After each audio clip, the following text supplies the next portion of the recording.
Hopefully this crazy mic is working, man. I made a mistake and I didn't put the mic I typically use in the bag. But anyway, guys, what's up? It's your boy Talk Williams, host and creator of Hip Hop 50th.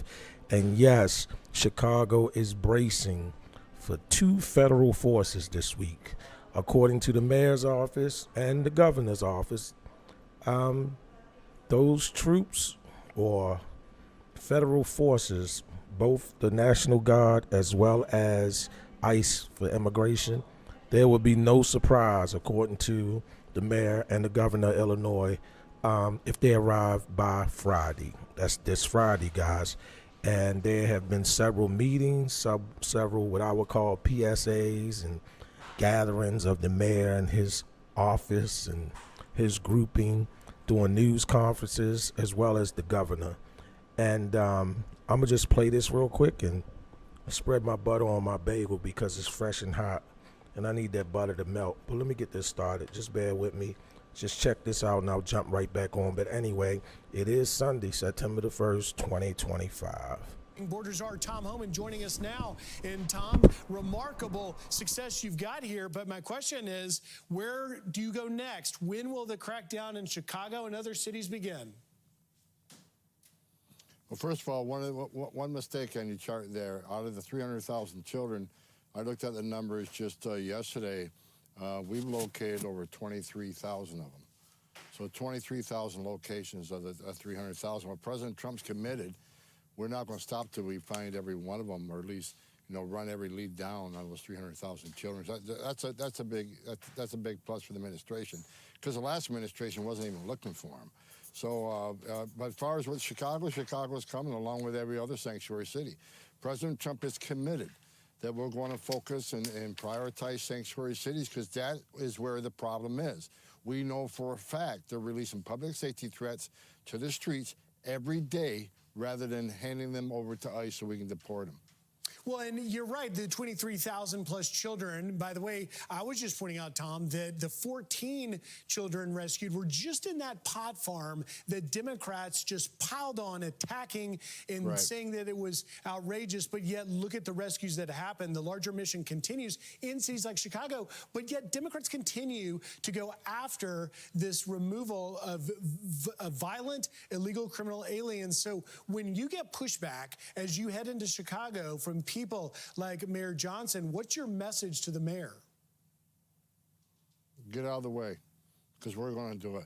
Look, right after the election, when President Trump took the White House, the first operation that I was involved with was Chicago. Brandon Johnson says I wasn't welcome in Chicago. Well, the very next day I was in Chicago along with the task force. And just the day one, Griff, the first day in Chicago, we took 9 child predators off the street.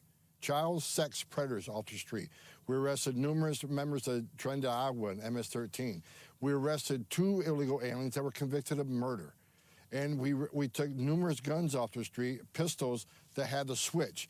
That made those pistols fully automatic. That is day one in Chicago. And that's just a chip off the iceberg. So there's a lot more to do. President Trump's committed to making Chicago great again, making it safe again, since they failed to do so. But Mayor Johnson is simply saying that you don't care about solving an actual problem. Listen here. Care about solutions to gun violence or homelessness or immigration. They just don't want to see it. They don't want our communities to be safer for all of us. They just want to play on people's fears. Your reaction, Tom? It's just ridiculous. It's ridiculous. Like I just said, we took guns off the street that were fully automatic in the city of Chicago. That's a solution. We took child sexual predators, people who committed sexual crimes against children, off the streets of Chicago. That's a solution. Taking public safety threats off the streets of Chicago makes Chicago safer. If he had 1 ounce of integrity, he would thank President Trump for making Chicago safer every day.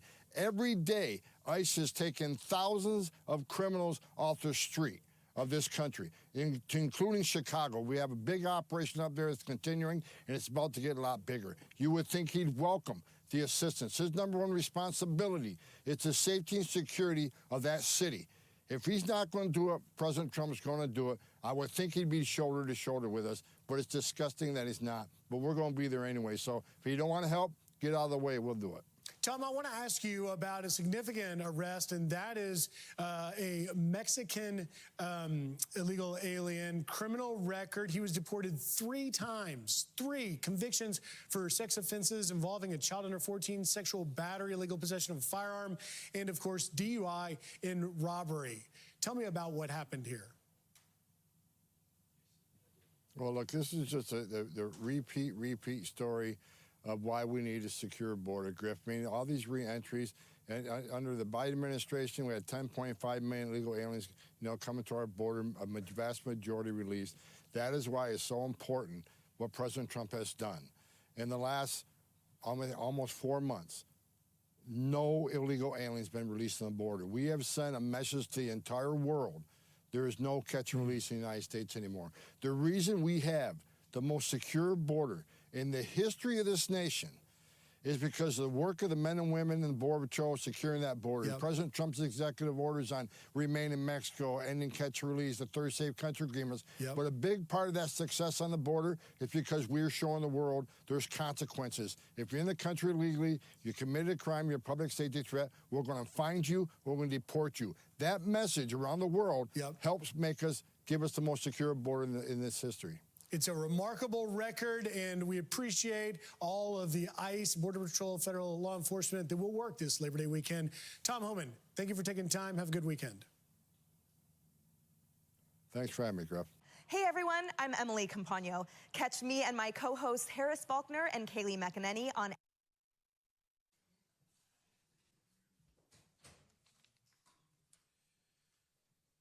Thank you all for joining us this afternoon. Let me start by saying this. I do not take this executive action lightly. I would have preferred to work in a more collaborative approach. I would have preferred to do the work with our allies in City Council to pass legislation ultimately. And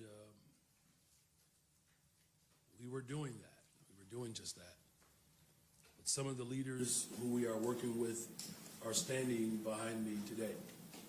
But unfortunately, we do not have the luxury of time.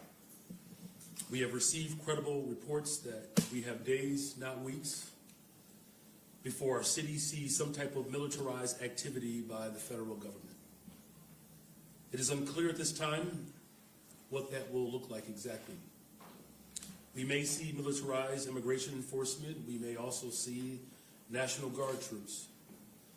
We may even see active duty military and armed vehicles in our streets. We have not called for this. Our people have not asked for this. But nevertheless, we find ourselves having to respond to this. Let me be absolutely clear. Although we believe the reports we have received are highly credible, this is an erratic, impulsive administration, and it is not always possible to understand and know exactly how he will move. He could change his mind, he could reverse course. In fact, I encourage him to do that. But still, we take these threats seriously, and we find ourselves in a position where we must take immediate, drastic action to protect our people from federal overreach. I'm signing an executive order today that will launch the Protecting Chicago Initiative. This is a project that builds on the months of preparation that we have done, that has led up to this very moment. Protecting Chicago will ensure that every Chicagoan knows their rights, that every single family is prepared, and every part of city government is directed to protect the people of Chicago from federal action. This sweeping executive order directs our Department of Law to pursue any and every legal mechanism to hold this administration accountable for violating the rights of Chicagoans. This order affirms that the Chicago Police Department will not collaborate with military personnel on police patrols or civil immigration enforcement. We will not have our police officers, who are working hard every single day to drive down crime, deputized to do traffic stops and checkpoints for the president. This order affirms the CPD officers will be directed to wear CPD uniforms and refrain from wearing masks so that residents can clearly distinguish them from federal agents. And finally, as I said, it establishes the Protecting Chicago Initiative, the most sweeping campaign of any city in the country to protect ourselves from the threats and actions of this out-of-control administration. We will protect our Constitution, we will protect our city, and we will protect our people. We do not want to see tanks in our streets. We do not want to see families ripped apart. We do not want grandmothers thrown into the back of unmarked vans. We don't want to see homeless Chicagoans harassed or disappeared by federal agents. We don't want to see Chicagoans arrested for sitting on their porch. That's not who we are as a city, and that's not who we are as a nation. My team and I have spoken with the governor, the county president, and with our federal delegation, and we are in complete alignment. The time for action is now. With that, I will sign this executive order and then return for follow-up questions.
Sorry about that, guys. I'm going to click it back on and let the mayor answer the questions he's getting from the media there during that news conference.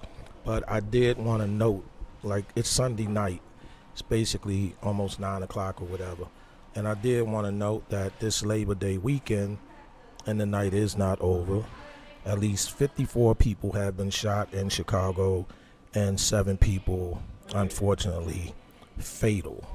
And this is on the dawn or the pre-dawn, let's say, of the week that both the state government, which is Governor Pritzker, as well as the city government, which is the mayor, expect boots on the ground, ICE enforcers in Chicago by this Friday. So let me finish playing this clip because they are going to ask them some obvious questions. Because I think one of the concerns is this signing of the executive order and this whole idea of protecting Chicagoans. You know, the obvious question is, okay, are these like new rights or rights that are supposed to already be in place? So they're going to ask for some more details or explanation from the mayor. Let's see.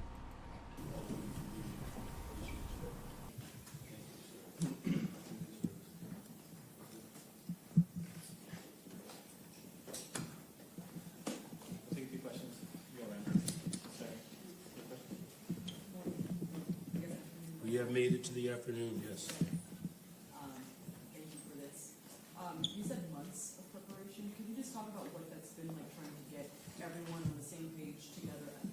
Yeah, well, look, we're a welcoming city, first of all, so that ordinance has been in place for the last 40 years. We strengthened it under my administration.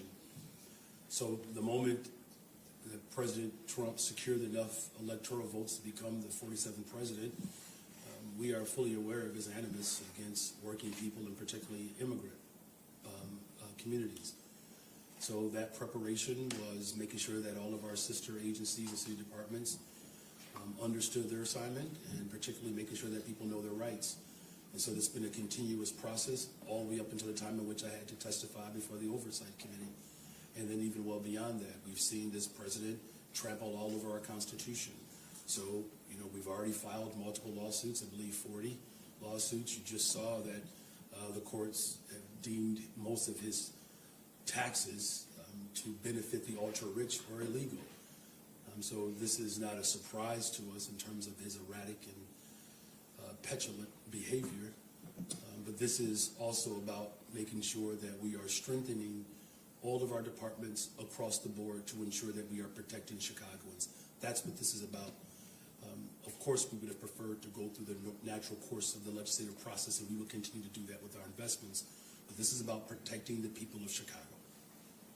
Can you talk about why you need an executive order to do that? Is this not work the city is already doing, informing people of their rights? What does this executive order actually do? Well, one of the things that it does is it ensures that there's a clear distinction between our local police department and federal agents. It gives a very clear directive, but it also gives very specific directives to our law department to make specific FOIA requests, so that if there's any immigration enforcement that's happening in our city, we have to know about it. Just back in June 4th, there was an entire operation in our city that the federal government didn't disclose. This is about uncovering the truth. But this is also about making sure that every single legal measure that's available to us, that my law department pursues it. But it's also ensuring that all of our departments are in lockstep to protect Chicagoans. That's what this is about. This president continues to go well beyond the bounds of the Constitution to the extent in which our democracy is in peril right now. I'm going to do everything in my power as the mayor of this city to protect Chicagoans. How important do you think it is to be ahead of this before any federal agents are in Chicago to make sure that CBD and federal law enforcement know how to work together? And there's a lot of coordination that happens between those two, and I think this is a step forward, right, to make sure that you're taking out federal agents from the shadows and defining what we expect. Well, look, you framed it quite well, and quite frankly, the reason why this executive order is so paramount is because even though we know that this president is behaving outside of the bounds of the Constitution, it hasn't stopped him, but it stops in Chicago. And so this is about making a very clear distinction between what our law enforcement engages in versus what federal agents engage in. Because look, we have collaborated before, particularly getting guns off the streets of Chicago, the trafficking of drugs, the trafficking of human beings across this country. You know, we have just had a major breakthrough where guns that were trafficked in from Indiana and Mississippi, we were able to interrupt that and get over 150 guns off the streets of Chicago. That's not what's happening right now. And so this executive order makes it emphatically clear that this president is not going to come in and deputize our police department. Violet Miller, Chicago Sun-Times. I just wanted to ask, these reports that you're talking about, is this what we've been hearing about in the media? Is this a new report that's been confirmed to the city? Where are you guys hearing this? And when will city residents be informed of what the city knows at this point? Well, I'm telling you what the city knows, right? And here's what we do know, that the federal government, under the direction of President Donald Trump, is preparing to send an expansive slew of federal agents to the city of Chicago. And whether it's border control, ICE agents, right, this part, which is the most upsetting, is that he has funded the ICE division of the government at a rate that is only second to the American United States government and the Chinese military. And that's dangerous, right? And so We are hearing that he plans to send these individuals to the city of Chicago this week as early as Friday. But let's be very clear what his ultimate motives are, though. He wants to send in federal troops. Make no mistake about it. He wants to send in the National Guard. He is looking to provocate, to justify his failures. The fact of the matter is, it's disrespectful to law enforcement. Our police department has worked incredibly hard to drive down violence in the city of Chicago. This is not about violence reduction, because if it were, he would be making investments. And I can tell you what those investments have done thus far. 32% reduction in homicides. Shootings are down almost 40%. Shooting victims are down almost 40%. So this is about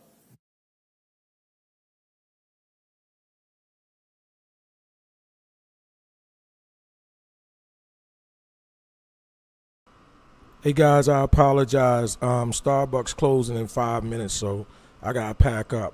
I'm gonna jump back on here when I get in the car, but thanks for stopping through. It's my bad. My timing was off. It took me too long to get set up, but nothing's changed. Like I said, it's Sunday in Chicago. It's about 8:30. I thought 54 people got shot over the weekend, over the Labor Day weekend, this weekend, and 7 people fatally, but somebody posted it was 57, so they probably got the update on the count. In the face of that, in the next 4 or 5 days or 3 or 4 days, we'll probably see these federal forces arriving in Chicago, and I'm just curious to see how they will be deployed. Like, what neighborhoods will they be deployed in? To be honest, I'm thinking that the National Guard might be coming because the president knows that Chicago PD is not going to assist the immigration, the ICE agents with anything. So I'm thinking if you at least have the National Guard here on deck, then if the ICE people need help, they don't have to depend on CBD. They can just have the National Guard come over there and help them out. You know, that's what I'm thinking. That's what I think the real play is, along with the whole other different combinations or permutations of what's going on. But anyway, I'm going to jump back on when I get in the car. Peace, man. I got to go. Marcus, shout out to you.